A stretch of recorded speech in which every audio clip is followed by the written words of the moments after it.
በቃ የኢትዮጵያ መሪውላ አዶናይ ይሁን። እኔ ሳስበው አሁን ካሉት ውርጋጦች እሱ ይሻላል። የሰው ሕይወት ይቀይራል። ብዙ ሰዎች ሁሌ እንደሚነግሩኝ በጣም የማምር ውብ ሴት ነበር። ሁልጊዜ ቅዳሜና እሁድ በመጣ ቁጥር ከጓደኞቼ ጋር ለመዝናናት እወጣ ነበር። ታዲያ ስወጣ እይታን የሚስብ አይነት አለባበስ በመልበስ ወደ መሽታ ቤት መሄድ፣ ሌሊት ሙሉ ሲጨፈር ማደር፣ በቃ አብሮኝ የማይተኛ ወንድ የለም። መሳቅ፣ መጠጣት፣ መጫወት የዘውትር ስራዬ ነበር። ያ ህይወቴም ፍጹም በሆነ የነጻነት ዓለምና ህይወት ውስጥ የኖርኩ ይመስለኝ ስለነበር ያንን ህይወት በጣም ወደው ነበር። ልክ በ19 ዓመት ዕድሜ ሲጋራ ማጨስ ጀመርኩኝ። ስጀምረው ሳይገባኝና ስሜቱን ሳላውቀው ለደስታ ብዬ አንዴ እዚህ አንዴ እዚያ እያልኩ ማጨስን ጀመርኩ። በኋላም የዘውትር ልማድ ሆነብኝ። ቻው የእናቴ ልጅ። ስለኚህ አባ ገብረ ኪዳን የተባለው አባት ብዙ ሰው የማያውቀውን አንድ አስገራሚ ነገር ልንገራችሁ።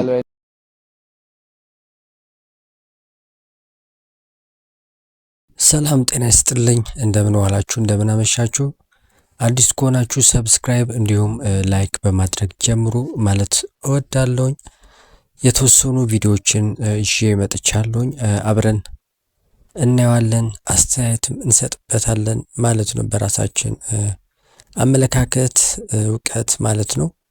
እና ወደ መጀመሪያ ቪዲዮ ላሻግራችሁና ተመልሼ እመጣለሁኝ። ቻው የእናቴ ልጅ። በእነዚህ ሁለት ባለጠጎች ፊት ላይ የሚታየው ስስት ቃላት ሊገልጹት ከሚችሉት በላይ ጥልቅ ነው።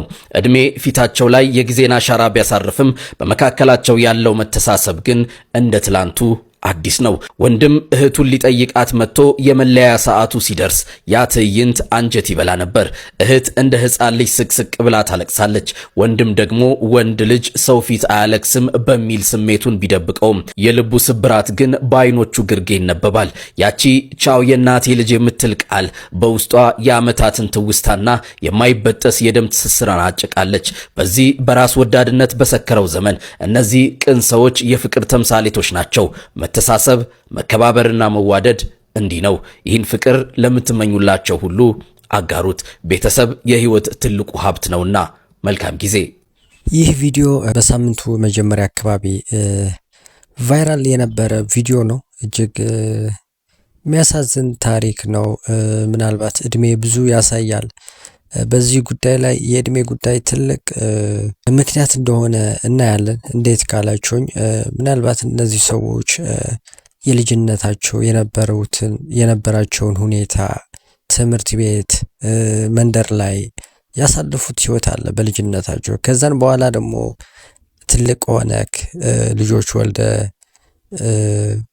አድገህ ትዳር አድርገህ ልጆች አፍርተህ ስትኖር ደግሞ ከቤተ ሰቦቻችን ጋር እንለያያለን እና ይህ ሁሉ ስሜት እንግዲህ መጨረሻ ላይ ስናይ ውጤቱ እጅግ የሚያሳዝን ነው የሚሆነው። ሁለቱንም እንግዲህ ከተወሰኑ ዓመታት በኋላ ባይለያዩ እንኳን እንግዲህ ትልቅ ስሜት ነው ያለው፣ ትውስታ አለ እዚህ ውስጥና እጅግ በጣም የሚያሳዝን ገጠመኝ ነበረ ይህንን ሳምንትና እጅግ ልብ የሚሰብርና ትልቅ ትምህርት የሚሰጥ ፍቅር የሚሰጥ ቪዲዮ ነው እንግዲህ የተመለከትነው። ሐሳብ ካላችሁ ኮሜንት ላይ እንድጽፉልኝ ጠይቃችኋለሁና ወደ ቀጣዩ ቪዲዮ አሻግራችኋለሁኝ።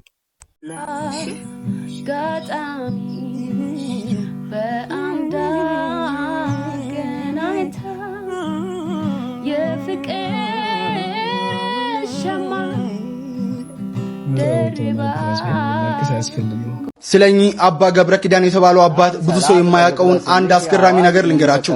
እኚህን አባት እንግዲህ በርካቶቻችሁ በሶሻል ሚዲያ በሚሰጡት ትምህርቶች ታውቋቸዋላችሁ። እናም እኚህ አባ ገብረ ኪዳን የተባሉ አባት በስማቸው የየትኛውም የባንክ አካውንት የለ ሲሆን ወደፊትም እንደማይኖርና ቀሚስም ገብረ ማርያምና ወለተ ማርያም የተባሉ ግለሰቦች እንደሚገዙላቸው ተናግረዋል።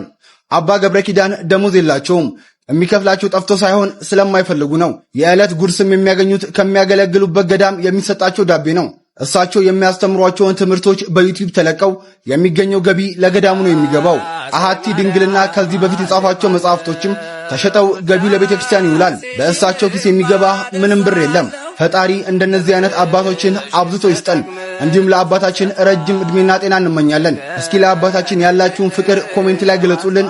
መምህር ገብረ ኪዳን ብዙዎቻችን የምናውቃቸው በጠጠር ያሉ ሀሳቦች የሚሰነዝሩ አባት ናቸው። እኚህ አባት የአብነት ትምህርት ቤት የምስክር መምህር ተብሎ ነው የሚጠሩት። ይህ ምን ማለት ነው? ምናልባት ከጊዜው አንጻር ወይ ደግሞ በምናውቀው ነገር ለመናገር ያህል ምንድን ነው አንድ ተማሪ ተምሮ ትምህርት አጥንቶ ሲሻገር እንግዲህ የሚመረምረው ወይም የሚያርመው ሰው አለ ማለት ነው። ለዚህ ደግሞ የሚያሻግረው ያ መምህር ብቁ የሆነ መምህር አስተማሪ ነው ማለት ነው። እና በዚህ አጋጣሚ እኚህ አባት አባ ገብረ ኪዳን የዚህ ማዕረግ ነው ያላቸው ለማለት ነው። እጅግ የሚገርሙ አስተማሪ ናቸው። እጅግ የሚበረታቱ እና እውነት የሚናገሩ ከዘመኑ ጋር የሚሄዱ እውነቱን ብቻ የሚናገሩ ሰው ናቸው እና ማመስገን ይገባል። በዚህ አጋጣሚ ለሚያደርጉት እያደረጉት ላሉትን ትምህርቶችና ምግባሮችን ማለት ፈልጋለሁ። ወደ ቀጣይ ቪዲዮን እሻገራለሁ። እንደው ቤተክርስቲያን ሄዳችሁ ምን ልታዩ ነው የምትሄዱት? ቤተክርስቲያን እንደው ቁሜ ብጠይቃችሁ እዚያ ውስጥ የቄሶችን ክብር አትዩ፣ ግድ የለም። የጳጳሳትን ክብር አትዩ፣ ግድ የላችሁም። የበዓሉን ድምቀት አትዩት። ማንን ነው አይታችሁ መምጣት ያለባችሁ? ክርስቶስን ነው አይተን መምጣት ያለብን እዚያ ውስጥ። አንዳንዱ ሰው አለ እንደው ዝም ብሎ የዛሬው በዓል ደስ ሲል እንደው መንፈስ ይል ምኑ ነው ደስ ያለ? እንደው ምንም በቃ ዝም ብሎ እንደው በሞቴ ሲል ጠይቁት።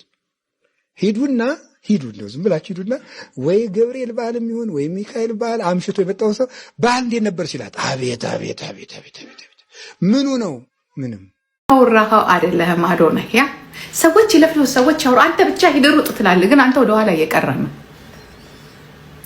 አም ኖት ጂጂ ቤቲ ኦኬ ኦር አም ኖት ጃኒ እና አይ ኖ አይ ጊቭ ዩ 3 months. የአዶናይ እህት ነኝ ብለህ መጣህ። I give you only 3 months. You go. Yeah, the devils down. The devils have no work in Ethiopia. Devils go down, baby. You go down. You go down. I tell you again. You go down. You go down, baby. I see it. You go down. Again down. You go down. I see it. You know how much you have fire in you inside. Fire. You cannot talk because when you talk, no. ስለ አዶናይ በጣም እግዚአብሔር በሚያውቀው አዶናይ ከማንም በላይ የሚችል ነው። እመከራከረው አይደለም። እግዚአብሔር ይጠብቀው። ጠላቶቹን እግዚአብሔር ጠላቶቹ እያዩት ትልቅ ደረጃ ይድረስ። ጠላቶቹ ይቃጠሉ። አዶናይ የሰራውን ነገር ማንም ሊሰራው አይችልም።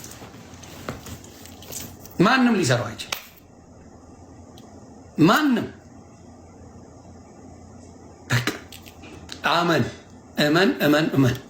ጠላቶቹ እያዩት እሱ ከፍ ይበል። ምን ዘሩ ጋር ይሄዳሉ? ምኑ ጋር ይሄዳሉ? እንዴ ትግራዋይ ኢትዮጵያ አይደለም እንዴ? ምንድን ነው የምታወሩት? አሁን ጂጄ ጠመደችው። በኦሮሞ በዛ ሌቭል ያለ ሰው የለም። ለዛ ነው የተናደደችው። ጉቶ የተናደደው ባህሪው። ጉቶ አማራንም አይወድም። ስለዚህ የጉቶ አማራንም አይወድም። ጉቶ ኦሮሞ ስላልሆነ አንቺም በኦሮሞነት ሳይቀበሉ ስለ ኦሮሞ ማውራቱ ምን ትርጉም አለው? አይቀበሉሽ በኦሮሞነት ከነ መፈጠርሽ ትዛቻቸው። ስለዚህ ለምንድን ነው አዶናይ ላይ በዛ ደረጃ የአዛውንቶች ክብር በዚህ ደረጃ የተነሳችሁበት? እዮዳ ጉቶ ይሄ ሁላ ሸብቷል በስትረስ። እግዚአብሔር ምስክር፣ የኔ ታናሽ ነህ በዕድሜ። ይሄ ሁላ ሸብቷል። ስትረስ ነው። እዚህ ጋር ሸብታል። በቃ ኮረንቲ ይዛል። ምን አሳበደ? አዶናይ ምንም ኮንቴንታቸው አይገናኝም። የአዶናይ ኮንቴንት ሌላ፣ የአንተ ኮንቴንት ሌላ። በኮንቴንት ቢመጣ ጓገጭ ማለት ትችላል። ይሄ ልጅ ምን ያርግ ነው አሁን ሶሻል ሚዲያ ላይ የምትለው? ምን ያርግ? ሶሻል ሚዲያ ላይ ምን ይስራ እሱ? አሁን የሚያወራማ መች ጠፋ? እንበጠረቅ የለ እንዴ? የሚያወራ መች ጠፋ? የሚያወራ ጠንቋይ ቤት የሚሄድ ምን የሚል መች ጠፋ? የሚሰራ እንጂ የጠፋ ጠፍቷል። ወሬ ጠፍቷል።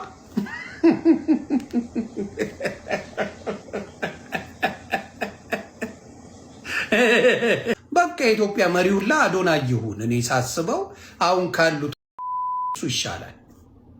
የሰው ሕይወት ይቀይራል። እንዲያውም መሪዎቹ በሙሉ ባናታቸው ይተከሉና አዶናይ ይምሮ ሀገሩ። እኔ እንደዛ ነው ደስ የሚለኝ። መሪ የተባልከው በሙሉ ባናት ተተክልና አዶናይ ሀገር ይምራ። በቃ ሰው መውደድ አለው። ህይወት እየቀየረ ነው የሰው ይምራ ሀገር። ምንድን ነው የሚያንጨረጭራችሁ? ሀገር የሚለውጥ ሰው የሚያግዝ መሪ ቢገኝ ማን ይጠላል? ሁላችንም የምንወደው የምንመኘው ነገር ነው በህይወታችን ውስጥ። ጂጂኪያ ምናልባት እስከ ከጠበቅሽ ማበድሽ አይቀርም። የምሬን ነው። ታብጂ ያለሽ አዶናይ በእውነት ነው ሁላችንም እየደገፍነው ያለ ነው። በእልህ አይደለም፣ መልኩን አይተን አይደለም፣ ሌላም ነገር አይተን አይደለም እየደገፍነው እየወደድን ያለ ነው። የሚሰራው ስራ ሰው የሚያግዝ ስራ ስለሆነ ብቻ ነው እያገዝነው ያለ ነው። መጨረሻሽ ማበድሽ አይቀርም በአዶናይ ማለት ነው። ስራሽን ትተሻል። ብታወሪው ሁሉ ስለ አዶናይ ነው፣ ስለ አዶናይ መጥፎ ነገር እና ዮኒ ማኛ በልጦሻል። ዮኒ ማኛ መንገዱን ይዟል፣ ከኛ ጋር ተቀላቅሏል፣ ይቀጥላል። መሪያችንም ይሁን ብለዋል። እንግዲህ ለአዶናይ እንዲህ ያለ ይሄን ያለ መናገር እንግዲህ እኔ ዮኒ ማኛም አልጠብቀው ነበር፣ ግን እንግዲህ ተናግሯል ለሰማችሁትና ደስ ይላል። ጥሩ ነው። የሚሰራ ሰው የሚያግዝ ሰው ሰው የሚቀየር ሰው ከተገኘ ቢመራ ምን ችግር አለው ባይነኝ። እኔም የነበረኝ ቆይታ እዚህ ላይ አበቃለሁኝ። ግን አንድ የመጨረሻ ቪዲዮ አለ፣ ትልቅ ለሁላችንም ትልቅ ትምህርት ይሆናል ብዬ ያሰብኩት ታሪክ ነው። እሱን እናዳምጥና እኔ ከወዲሁ ሰናበታችኋለሁኝ። ሰላም ጤና ይስጥልኝ። ስሜ ኤሚሊ ይባላል። ከመሞቴ በፊት የህይወቴን ታሪክ ላጋራችሁ ወደድኩ። የሆነ ጊዜ አፍላ እድሜ ላይ ነበርኩ። ህይወት ለኔ ሙሉ ነበረች። የወጣትነት ጉልበትና ኃይል ጭምር ተደምሩበት። ብዙ ሰዎች ሁሌ እንደሚነግሩኝ በጣም የማምር ውብ ሴት ነበርኩ። ሁል ጊዜ ቅዳሜና እሁድ በመጣ ቁጥር ከጓደኞቼ ጋራ ለመዝናናት እወጣ ነበር። ታዲያ ስወጣ እይታን የሚስብ አይነት አለባበስ በመልበስ ወደ መሽታ ቤት መሄድ፣ ሌሊት ሙሉ ሲጨፈር ማደር፣ በቃ አብሮኝ የማይተኛ ወንድ የለም። መሳቅ፣ መጠጣት፣ መጫወት የዘውትር ስራዬ ነበር። ያ ህይወቴም ፍጹም በሆነ የነጻነት ዓለምና ህይወት ውስጥ የኖርኩ ይመስለኝ ስለነበር ያንን ህይወት በጣም ወደው ነበር። ልክ በ19 ዓመት ዕድሜ ሲጋራ ማጨስ ጀመርኩኝ። ስጀምረው ሳይገባኝና ስሜቱን ሳላውቀው ለደስታ ብዬ አንዴ እዚህ አንዴ እዚያ እያልኩ ማጨስን ጀመርኩ። በኋላም የዘውትር ልማድ ሆነብኝ። ሁሌም ሳዝንና ስጨነቅ ሲከፋኝ ሲጋራ ለኩሳለሁ። የትም ናይት ክለብ ስገባ ምንም አይነት መጠጥ ስጠጣ ባዶ እጄን ሳይሆን ከሲጋራ ጋር አለሁኝ። የሚገርማችሁ ጊዜው እንኳን የሚሄድ አይመስለኝም ነበር። እስካሁን ድረስ ገና ወጣት የሆንኩ ያህል ይሰማኝ ነበር። ገና ደግሞ በጣም ጊዜ ያለኝ ሁላ አይነት ስሜት ነበር የሚሰማኝ። ነገር ግን ትልቅ ስህተት ነበር። እድሜም ልክ 28 ሲደርስ የሆነ ህመም ይሰማኝ ጀመር። ከእምብርቴ በታች የሆነ ስሜት ይሰማኛል። ኤጭ በማለት እንደ ኖርማል ነገር አድርጌው ችላ ብዬ ተውኩት። የሆነ ሰዓት ላይ በወር አበባ መምጫዬ መሃል ቀናት ላይ ከባድ የሆነ ደም ይፈሰኝ ጀመር። የሰውነቴም ክብደት በጣም ይቀንስ ጀመር። እኔም ምናልባት ጭንቀት ሊሆን ይችላል የፈጠረው ብዬ ተውኩት። የሆነ ጊዜ የሕክምና ባለሙያ ዶክተር ጋራ መሄድ ባለብኝ ሰዓት ሲሄድ ውይ በጣም አረፈርሽ እኮ አለኝ። ዶክተሩም ኤሚሊ የማህፀን ካንሰር አለብሽ አለኝ። ይህን ሁላ ነግሮኝ መጀመሪያ ላይ ብዙም ልረዳ አልቻልኩኝም። በኋላ ለቀናት ያህል ፊቴ በእንባ እስኪታጠብ ድረስ ማልቀስ ጀመርኩኝ። እግዚአብሔርንም ሌላ እድል እንዲሰጠኝ ለመንኩት። በጣም ተማጸንኩት። ነገር ግን ካንሰሩ በመላው ሰውነቴ ተሰራጭቷል። ዶክተሩም ስለ ካንሰሩ አመጣጥ መንስኤ በዝርዝር ሲያስረዳኝ ይህ ሁሉ የማጨስ ውጤት ነው አለኝ። ሲጋራ ውስጥ ያሉት ኬሚካሎች ማህፀንሽን ቀስ በቀስ በጊዜ ሂደት ጎድቶት ጨርሶታል ብሎ ነገረኝ። የሚገርመው ሲጋራ ይህን ሁሉ መዘዝ እንዳለው ሁሉ አላውቅም። የነገረኝ አንድ ሰው እንኳን አልነበረም። ዛሬ ላይ በትክክል መራመድ እንኳን አቅቶኛል። እንደምታዩኝ በጣም ከመክሳት የተነሳ ቀጭን ሆኛለሁ። አጥንቶቼም ወጥተው ይታያሉ። ከዚህም በኋላ የድሮ እኔ መቼም አልሆንም። ሁሉም ትተውኝ ሂደዋል። እነኛ የምሽት ቤቶቼ፣ እነኛ መጠጦቼ፣ እነኛ ሲጋራዎቼ ጉዳያቸው አይደለሁም። የኔ እንዲህ መሆን አላስጨነቃቸውም። ጓደኞቼ፣ አብረውኝ የተኙ ወንዶች ሁሉም ትተውኝ ሂደዋል። እናቴ ብቻ ከአጠገቤ ሆና አይኖቼ ላይ ሞትን የሚጠባበቁ እንባዎችን እየጠረገች አብራኛለች። በስተመጨረሻም ይህን ጽሑፍ ለምታነቡልኝ ወጣት ሴቶች ላስተላልፍላችሁ የፈለኩት መልእክት ገና ወጣት ነኝ፣ ምንም አልሆንም በማለት አትዘናጉ፣ ከኔ ተማሩ። እኔ አሁን ለሞት ነው። እባካችሁ ሲጋራ ማጨስ አቁሙ። ሰውነታችሁን ተጠንቀቁለት። ሕይወት አጭር ናት፣ ውበትም ይረግፋል። ዛሬ ደስታ መስሎ የታየ ነገር ሁሉ ምናልባት የነገ ሕይወትህን ማሳጠሪያ ህመም እንዳይሆንባችሁ በቃ አድርጉት። ሕግ ነው ትላችኋለች። አበቃው። እባካችሁ ሴቶች ከመሞቴ በፊት ስሙኝ ብላ የጻፈችው የዚህ ልጅ አጭር የሕይወት ታሪክ ነበረ።